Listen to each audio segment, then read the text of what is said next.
Hello, and today I'm going to talk to you a little bit about some list building general advice alongside some of the little nuances in the rules that let us build lists more creatively. Without further ado, let's get started.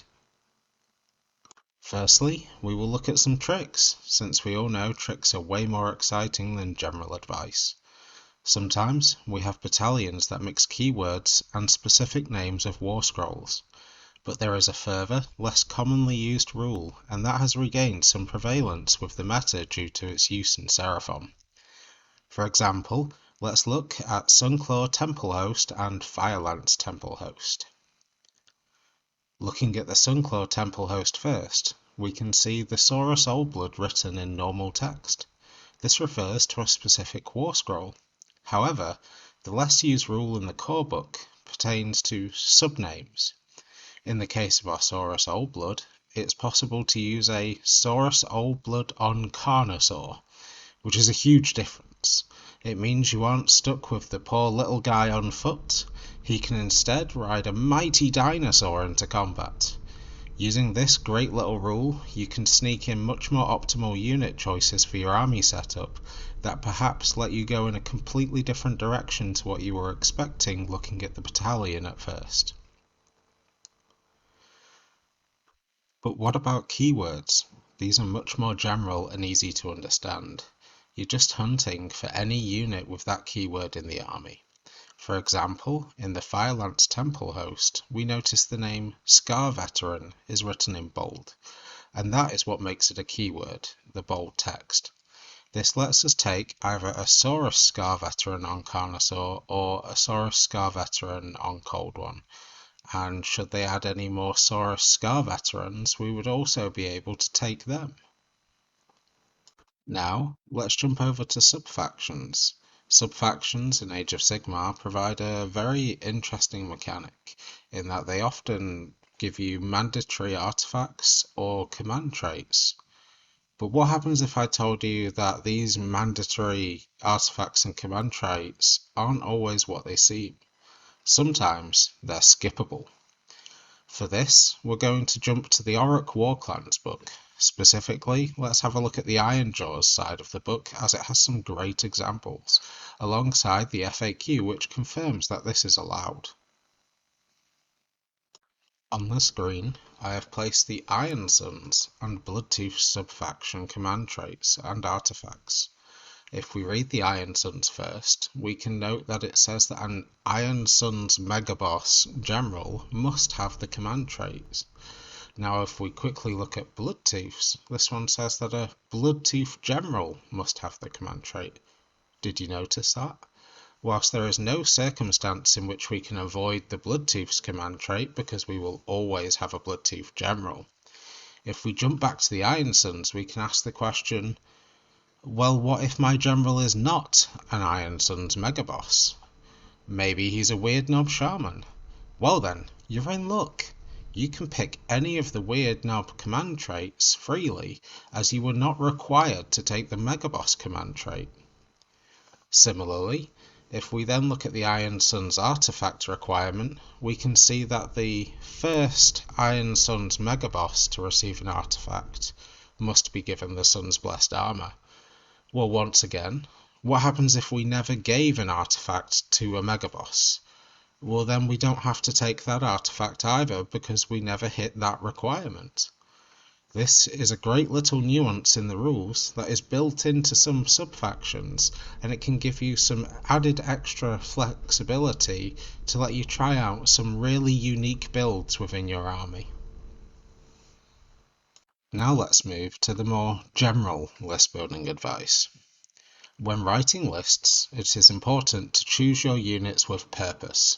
For example, do you intend this unit to strike out at the enemy and take ground?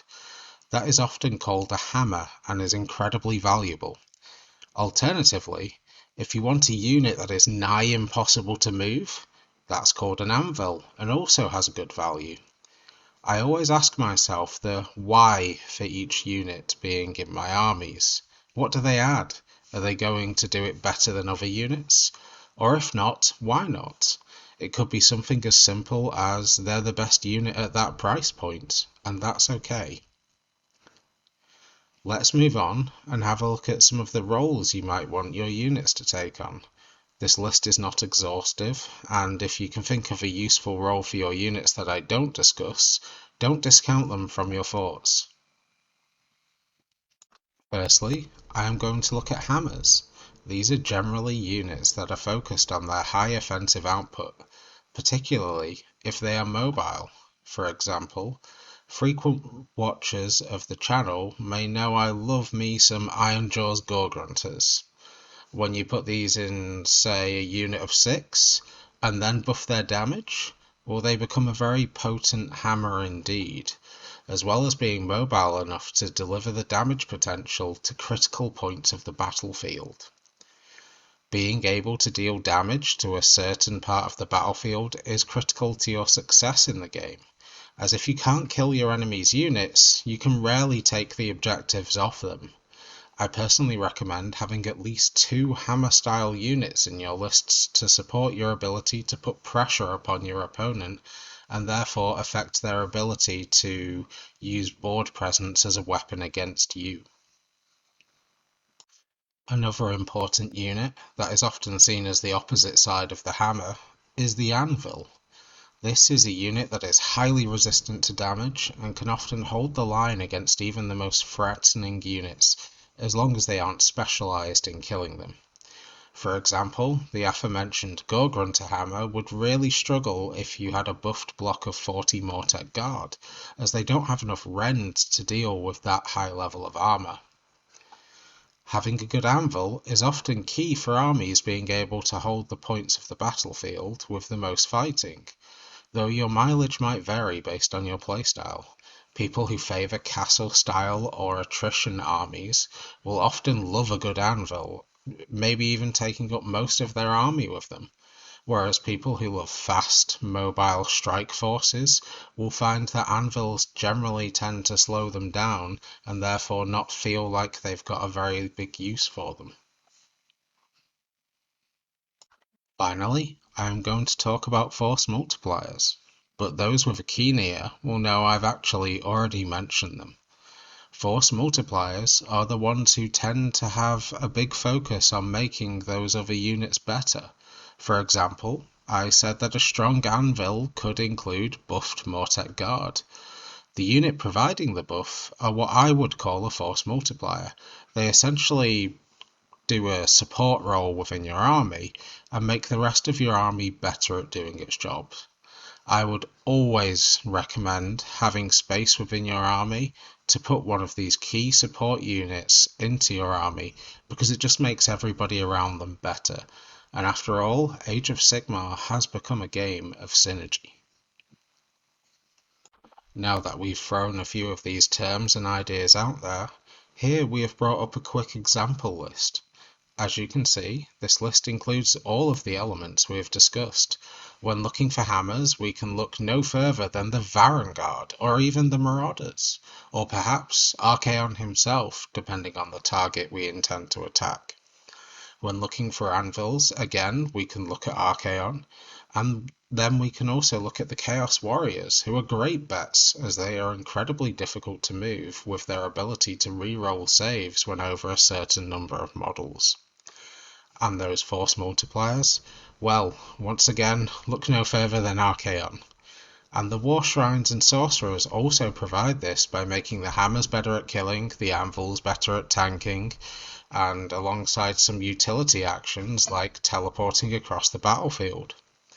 As shown, a unit can be more than one of these, or even can circumstantially fill a role, like the Marauders can be a hammer against someone without a strong armor save, but they would be nigh useless at the job versus a high armor unit such as the aforementioned buffed Mortek Guard.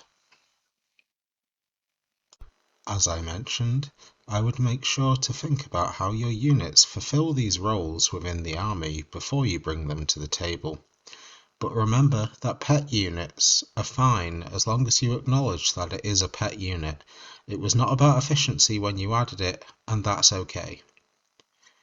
In addition, I would like to say that the techless trick I mentioned in my last video on quirky rules has now been fixed by the Winter AOS FAQ. No more using the friendly spells to zap your enemies. Hooray! As always, if you think I've missed anything or want to discuss further, let me know in the comments below. Thanks for watching.